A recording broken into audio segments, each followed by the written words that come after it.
بسم الله الرحمن الرحيم. الحمد لله الذي خلق السماوات والأرض وجعل الظلمات والنور ثم الذين كفروا بربهم يعدلون. هو الذي خلقكم من طين ثم قضى أجلا وأجل مسمى عنده ثم أنتم تمترون. وهو الله في السماوات وفي الأرض يعلم سركم وجهركم ويعلم ما تكسبون. وما تأتيهم من آية من آيات ربهم إلا كانوا عنها معرضين. فقد كذبوا بالحق لما جاءهم فسوف يأتيهم أنباء ما كانوا به يستهزئون. ألم يروا كم أهلكنا من قبلهم من قرن مكناهم في الأرض ما لم نمكن لكم وأرسلنا السماء عليهم مدرارا وجعلنا الأنهار تجري من تحتهم فأهلكناهم بذنوبهم وأنشأنا من بعدهم قرنا آخرين. ولو نزلنا عليك كتابا في قرطاس فلمسوه بأيديهم لقال الذين كفروا إن هذا إلا سحر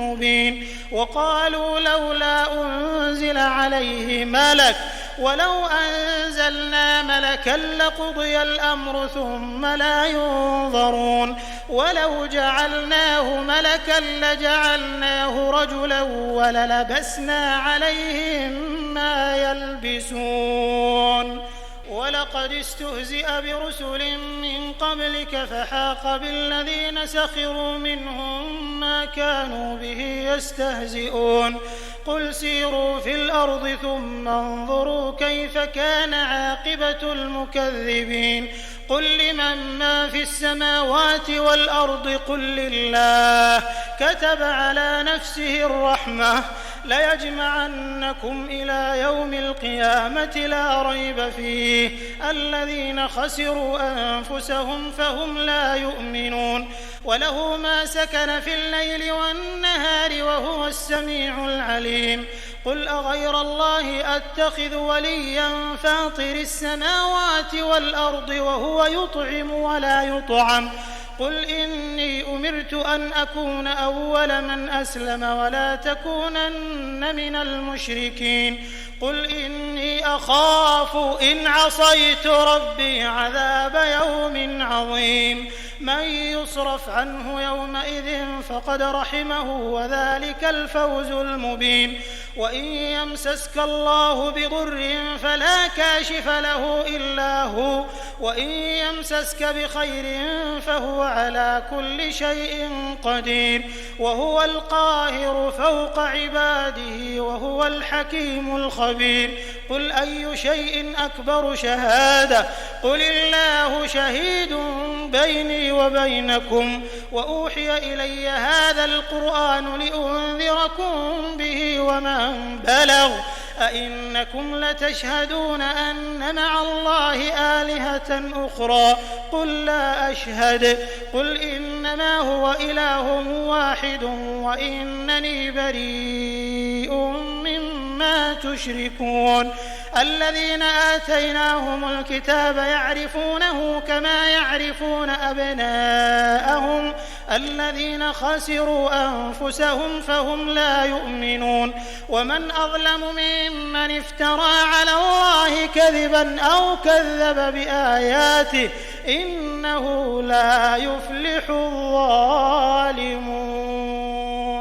ويوم نحشرهم جميعا ثم نقول للذين أشركوا أين شركاؤكم الذين كنتم تزعمون ثم لم تكن فتنتهم إلا أن قالوا والله ربنا ما كنا مشركين. انظر كيف كذبوا على أنفسهم وضل عنهم ما كانوا يفترون. ومنهم من يستمع إليك وجعلنا على قلوبهم أكنة أن يفقهوه وفي آذانهم وقرا وإن يروا كل آية لا يؤمنوا بها حتى إذا جاءوك يجادلونك يقول الذين كفروا إن هذا إلا أساطير الأولين وهم ينهون عنه وينأون عنه وإن يهلكون إلا أنفسهم وما يشعرون ولو ترى إذ وقفوا على النار فقالوا يا ليتنا نرد ولا نكذب بآيات ربنا ونكون من المؤمنين بل بدا لهم ما كانوا يخفون من قبل ولو ردوا لعادوا لما نهوا عنه وإنهم لكاذبون وقالوا إن هي إلا حياتنا الدنيا وما نحن بمبعوثين ولو ترى إذ وقفوا على ربهم قال أليس هذا بالحق قالوا بلى وربنا قال فذوقوا العذاب بما كنتم تكفرون قد خسر الذين كذبوا بلقاء الله حتى إذا جاءتهم الساعة بغتة قالوا يا حسرتنا على ما فرطنا فيها وهم يحملون أوزارهم على ظهورهم ألا ساء ما يزرون وما الحياة الدنيا إلا لعب وله وللدار الآخرة خير للذين يتقون أفلا تعقلون قد نعلم إنه ليحزنك الذي يقولون فإنهم لا يكذبونك ولكن الظالمين بآيات الله يجحدون ولقد كذبت رسل من قبلك فصبروا على ما كذبوا وأوذوا حتى أتاهم نصرنا ولا مبدل لكلمات الله ولقد جاءك من نبأ المرسلين وإن كان كبر عليك إعراضهم فإن استطعت أن تبتغي نفقا في الأرض أو سلما في السماء فتأتيهم بآية ولو شاء الله لجمعهم على الهدى فلا تكونن من الجاهلين إنما يستجيب الذين يسمعون والموتى يبعثهم الله ثم إليه يرجعون وقالوا لولا نزل عليه آية من ربه قل إن الله قادر على أن ينزل آية ولكن أكثرهم لا يعلمون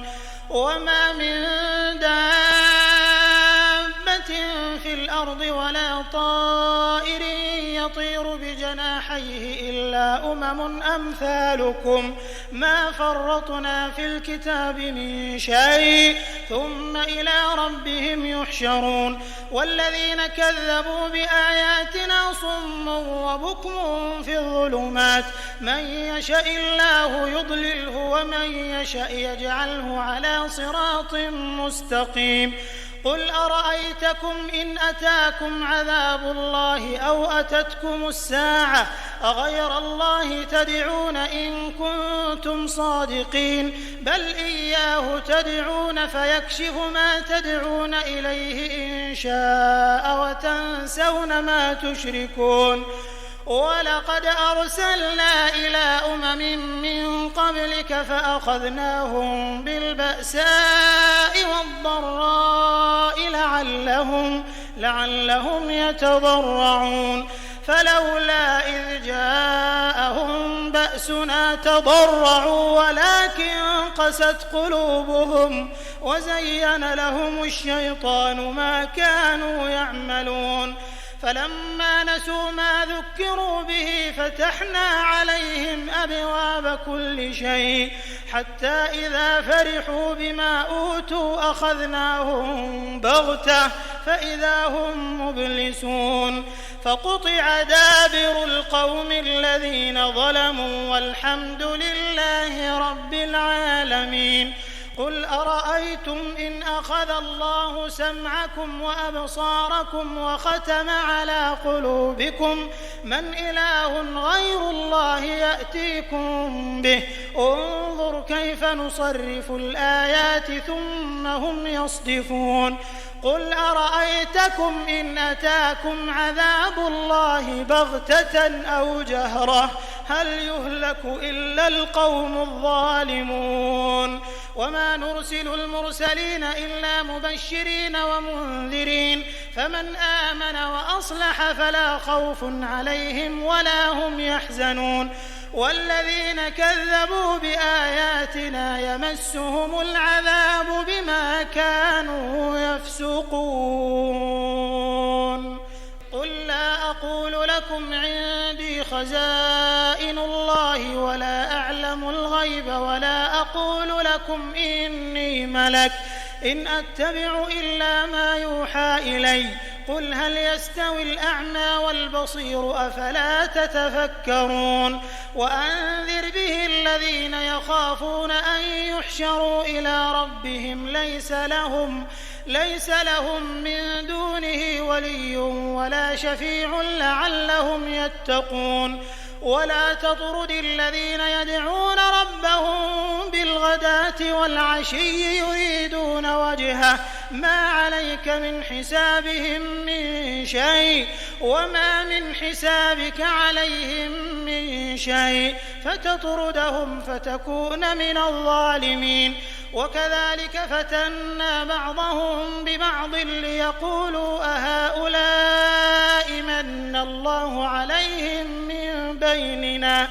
أليس الله بأعلم بالشاكرين. وإذا جاءك الذين يؤمنون بآياتنا فقل سلام عليكم كتب ربكم على نفسه الرحمة أنه من عمل منكم سوءا بجهالة ثم تاب من بعده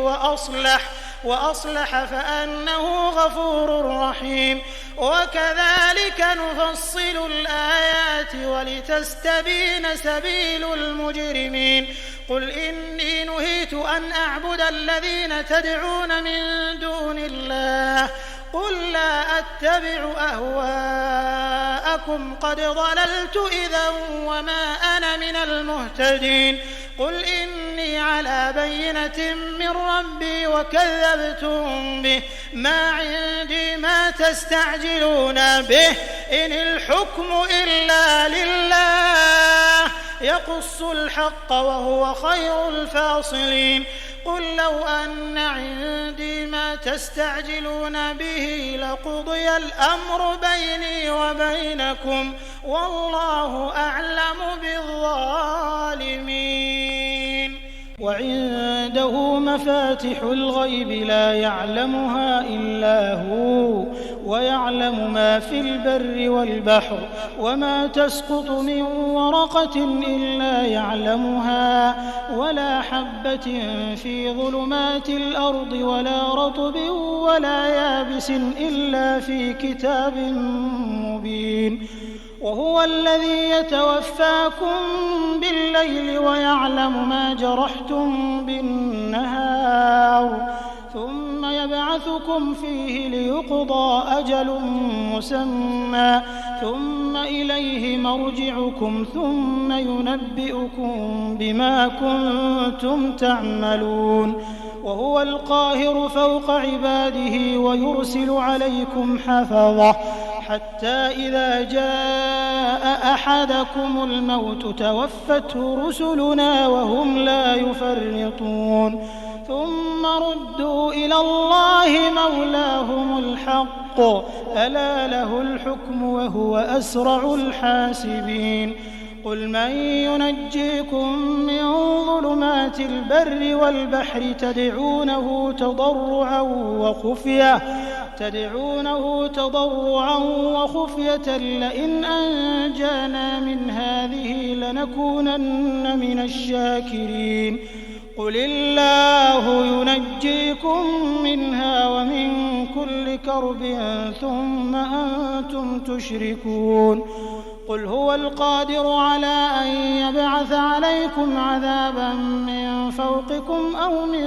تحت أرجلكم أو يلبسكم شيعا ويذيق بعضكم بأس بعض انظر كيف نصرف الآيات لعلهم يفقهون وكذب به قومك وهو الحق قل لست عليكم بوكيل لكل نبأ مستقر وسوف تعلمون وإذا رأيت الذين يخوضون في آياتنا فأعرض عنهم حتى يخوضوا في حديث غيره وإما ينسينك الشيطان فلا تقعد بعد الذكرى مع القوم الظالمين وما على الذين يتقون من حسابهم من شيء ولكن ذكرى لعلهم يتقون وذر الذين اتخذوا دينهم لعبا ولهوا وغرتهم الحياة الدنيا وذكر به أن تبسل نفس بما كسبت ليس لها من دون الله ولي ولا شفيع وإن تعدل كل عدل لا يؤخذ منها أولئك الذين أبسلوا بما كسبوا لهم شراب من حميم وعذاب أليم بما كانوا يكفرون قل أندعو من دون الله ما لا ينفعنا ولا يضرنا ونرد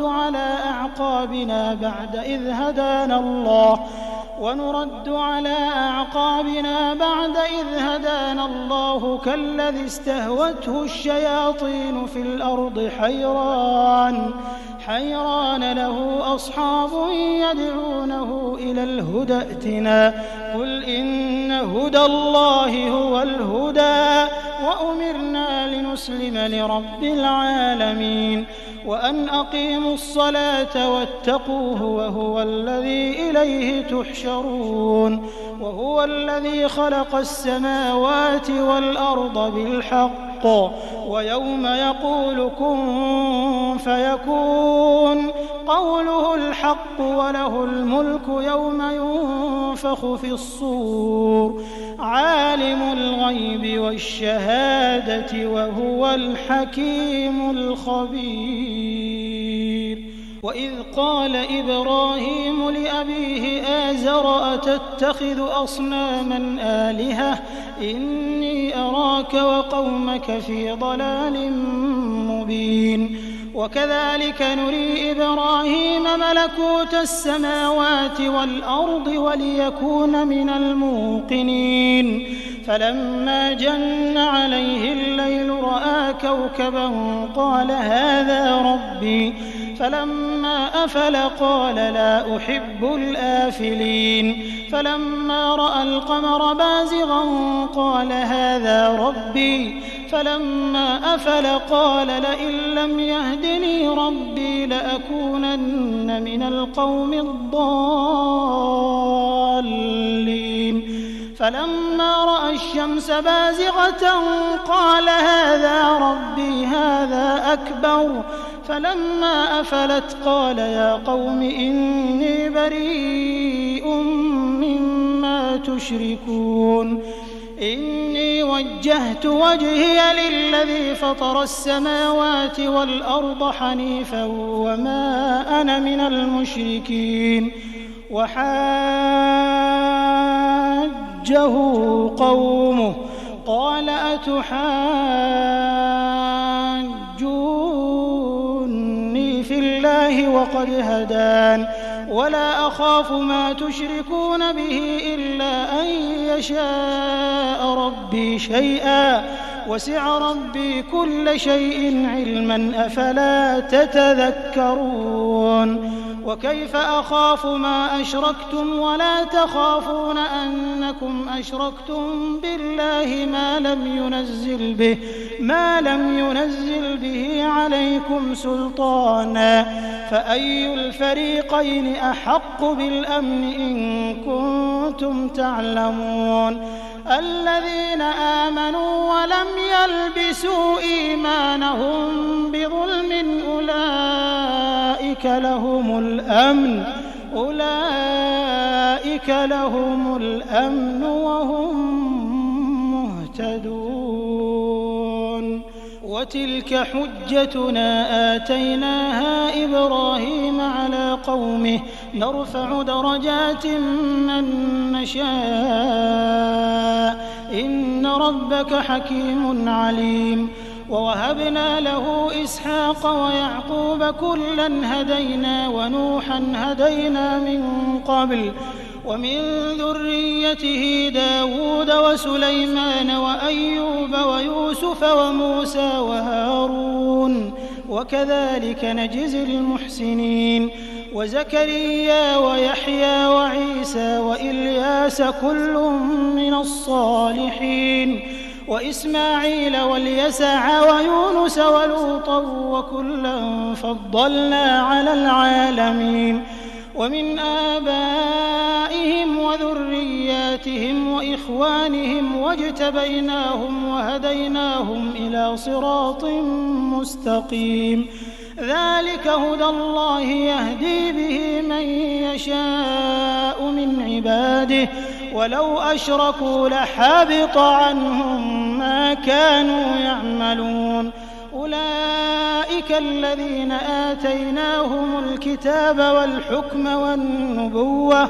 فإن يكفر بها هؤلاء فقد وكلنا بها قوما ليسوا بها بكافرين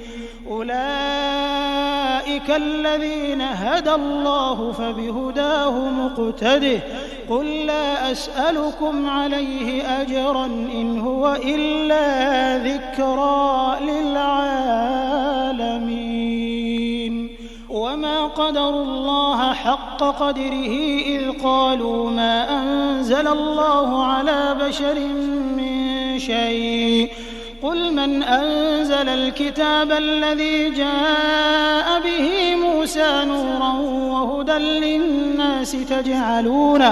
تجعلونه قراطيس تبدونها وتخفون كثيرا وعلمتم ما لم تعلموا أنتم ولا آباؤكم قل الله ثم ذرهم في خوضهم يلعبون وهذا كتاب أنزلناه مبارك مصدق الذي بين يديه ولتنذر أم القرى ومن حولها والذين يؤمنون بالآخرة يؤمنون به وهم على صلاتهم يحافظون ومن أظلم ممن افترى على الله كذبا أو قال أوحي إلي ولم يوح إليه شيء ومن قال سأنزل مثل ما أنزل الله ولو ترى إذ الظالمون في غمرات الموت والملائكة باسطوا أيديهم أخرجوا أنفسكم اليوم تجزون عذاب الهون بما كنتم تقولون على الله غير الحق وكنتم عن آياته تستكبرون ولقد جئتمونا فرادا كما خلقناكم أول مرة وتركتم ما خولناكم وراء ظهوركم وما نرى معكم شفعاءكم الذين زعمتم أنهم فيكم شركاء لقد تقطع بينكم وضل عنكم ما كنتم تزعمون إن الله فالق الحب والنوى يخرج الحي من الميت ومخرج الميت من الحي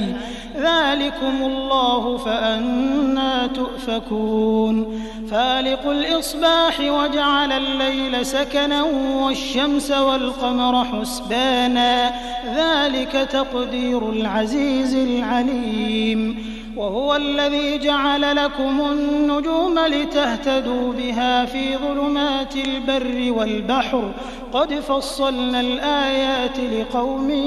يعلمون وهو الذي أنشأكم من نفس واحدة فمستقر ومستودع قد فصلنا الآيات لقوم يفقهون وهو الذي أنزل من السماء ماء فأخرجنا به نبات كل شيء فأخرجنا منه خضرا نخرج منه حبا متراكبا ومن النخل من طلعها قنوان دانية وجنات من أعناب والزيتون والرمان مشتبها وغير متشابه انظروا إلى ثمره إذا أثمر وينعه إن في ذلكم لآيات لقوم يؤمنون وجعلوا لله شركاء الجن وخلقهم وخرقوا له بنين وبنات بغير علم سبحانه وتعالى عما يصفون بديع السماوات والأرض أنى يكون له ولد ولم تكن له صاحبة وخلق كل شيء وهو بكل شيء عليم ذلكم الله ربكم لا إله إلا هو خالق كل شيء فاعبدوه وهو على كل شيء وكيل لا تدركه الأبصار وهو يدرك الأبصار وهو اللطيف الخبير قد جاءكم بصائر من ربكم فمن أبصر فلنفسه ومن عمي فعليها وما أنا عليكم بحفيظ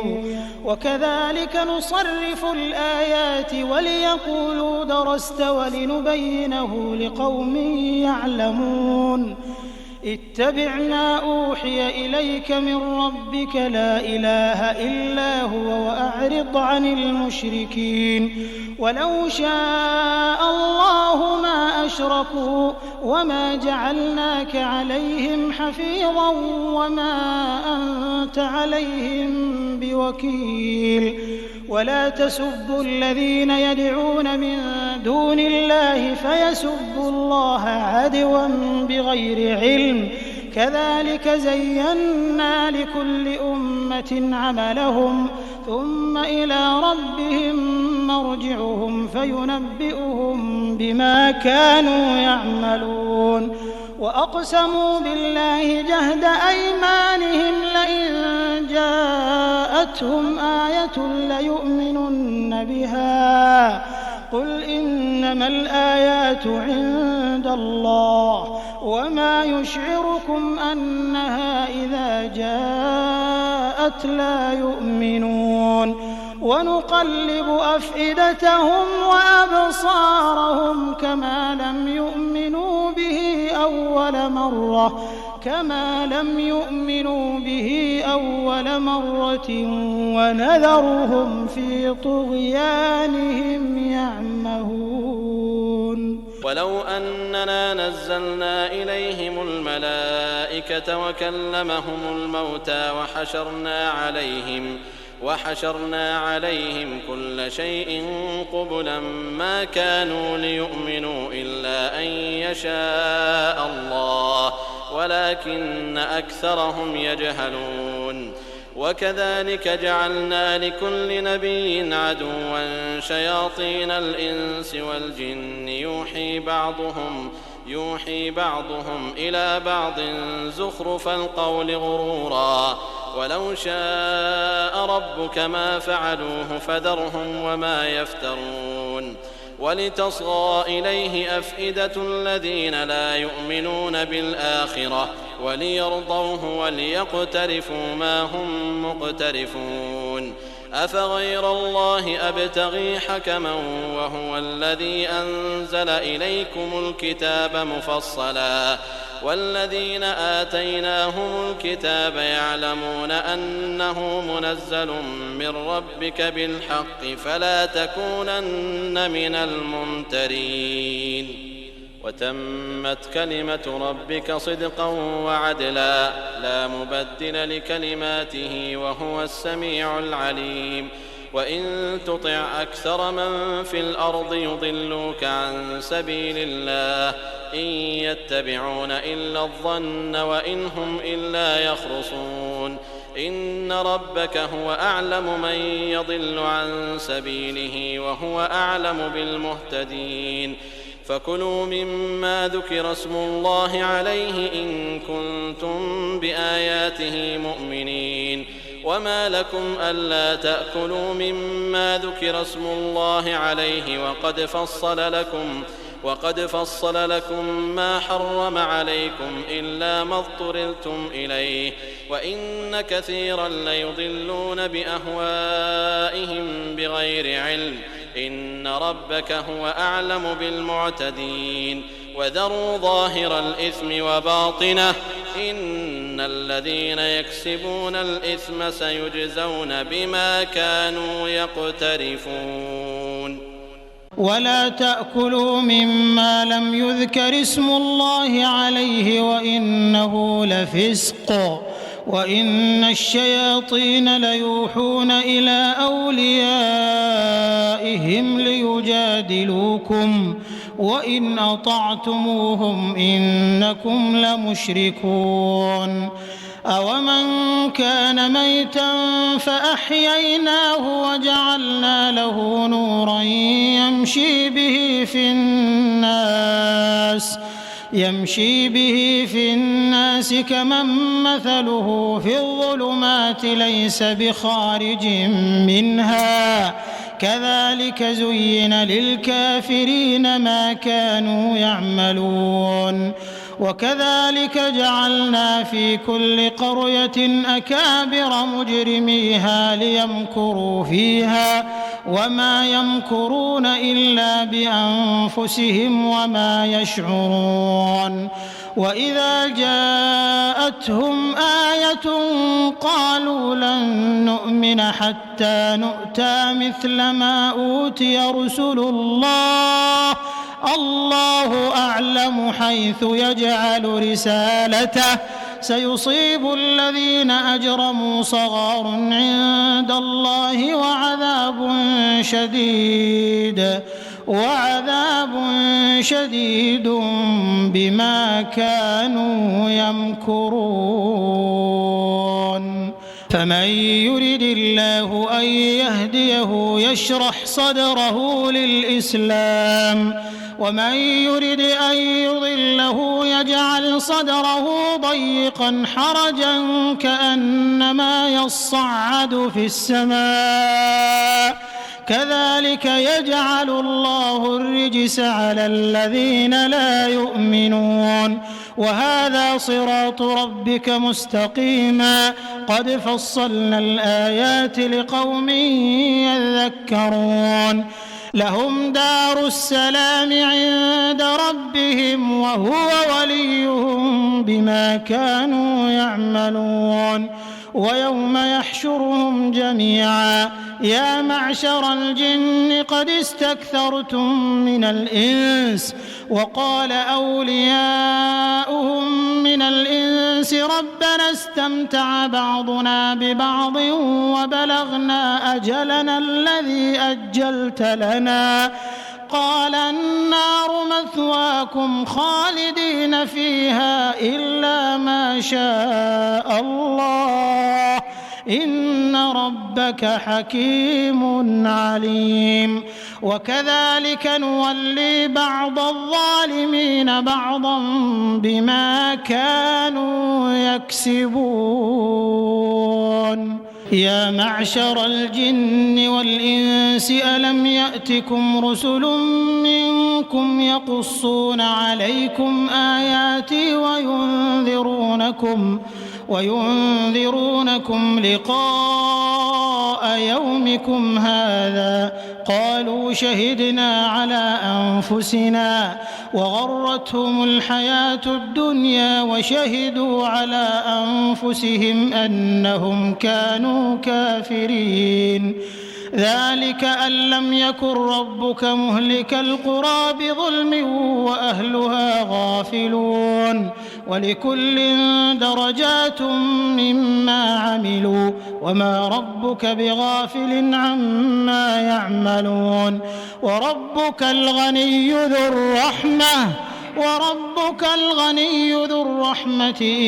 يشأ يذهبكم ويستخلف من بعدكم ما يشاء كما أنشأكم من ذرية قوم آخرين. إنما توعدون لآت وما أنتم بمعجزين. قل يا قوم اعملوا على مكانتكم إني عامل فسوف تعلمون من تكون له عاقبة الدار إنه لا يفلح الظالمون. وجعلوا لله مما ذرأ من الحرث والأنعام نصيبا فقالوا هذا لله بزعمهم وهذا لشركائنا فما كان لشركائهم فلا يصل إلى الله وما كان لله فهو يصل إلى شركائهم ساء ما يحكمون. وكذلك زين لكثير من المشركين قتل أولادهم شركاؤهم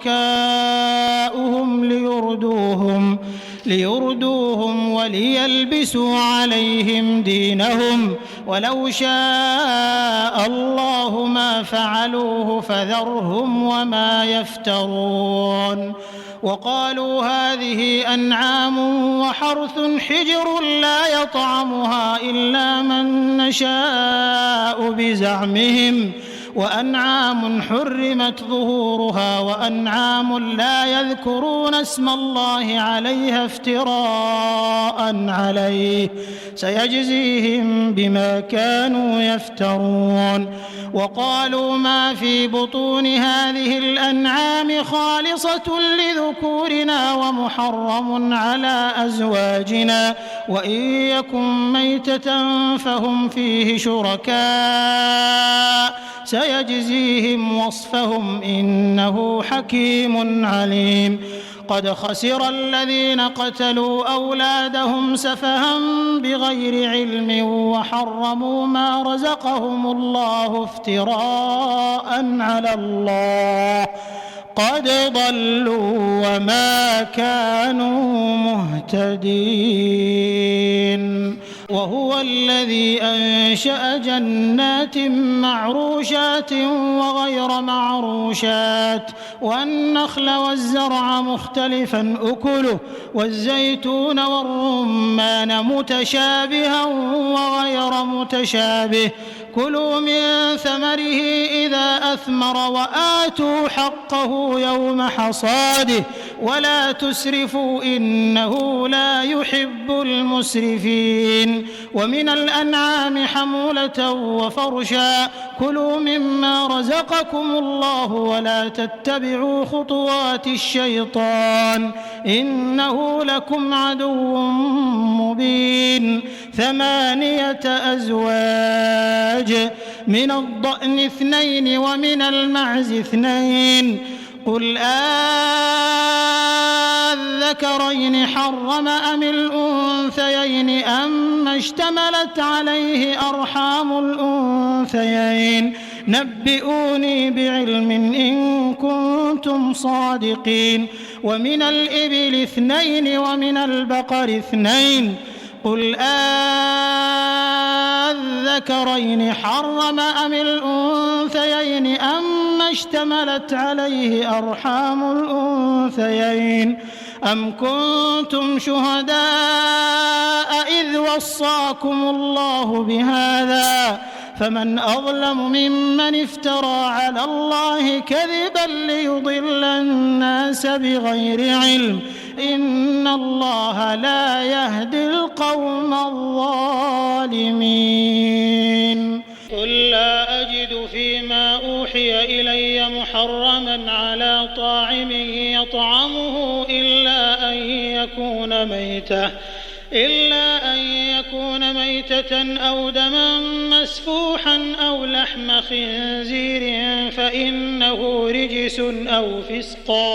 أو فسقا أهل لغير الله به فمن اضطر غير باغ ولا عاد فإن ربك غفور رحيم وعلى الذين هادوا حرمنا كل ذي ظفر ومن البقر والغنم حرمنا عليهم شحومهما إلا ما حملت ظهورهما أو الحوايا أو ما اختلط بعظم ذلك جزيناهم ببغيهم وإنا لصادقون فإن كذبوك فقل ربكم ذو رحمة واسعة ولا يرد بأسه عن القوم المجرمين سيقول الذين أشركوا لو شاء الله ما أشركنا ولا آباؤنا ولا حرمنا من شيء كذلك كذب الذين من قبلهم حتى ذاقوا بأسنا قل هل عندكم من علم فتخرجوه لنا إن تتبعون إلا الظن وإن أنتم إلا تخرصون قل فلله الحجة البالغة فلو شاء لهداكم أجمعين قل هلم شهداءكم الذين يشهدون أن الله حرم هذا فإن شهدوا فلا تشهد معهم ولا تتبع أهواء الذين كذبوا بآياتنا والذين لا يؤمنون بالآخرة وهم بربهم يعدلون قل تعالوا أتل ما حرم ربكم عليكم ألا تشركوا به شيئا وبالوالدين إحسانا ولا تقتلوا أولادكم من إملاق نحن نرزقكم وإياهم ولا تقربوا الفواحش ما ظهر منها وما بطن ولا تقتلوا النفس التي حرم الله إلا بالحق ذلكم وصاكم به لعلكم تعقلون ولا تقربوا مال اليتيم إلا بالتي هي أحسن حتى يبلغ أشده وأوفوا الكيل والميزان بالقسط لا نكلف نفسا إلا وسعها وإذا قلتم فاعدلوا ولو كان ذا قربى وبعهد الله أوفوا ذلكم وصاكم به لعلكم تذكرون وأن هذا صراطي مستقيما فاتبعوه ولا تتبعوا السبل فتفرق بكم عن سبيله ذلكم وصاكم به لعلكم تتقون ثم آتينا موسى الكتاب تماما على الذي أحسن وتفصيلا لكل شيء وهدى ورحمة لعلهم بلقاء ربهم يؤمنون وهذا كتاب أنزلناه مبارك فاتبعوه واتقوا لعلكم ترحمون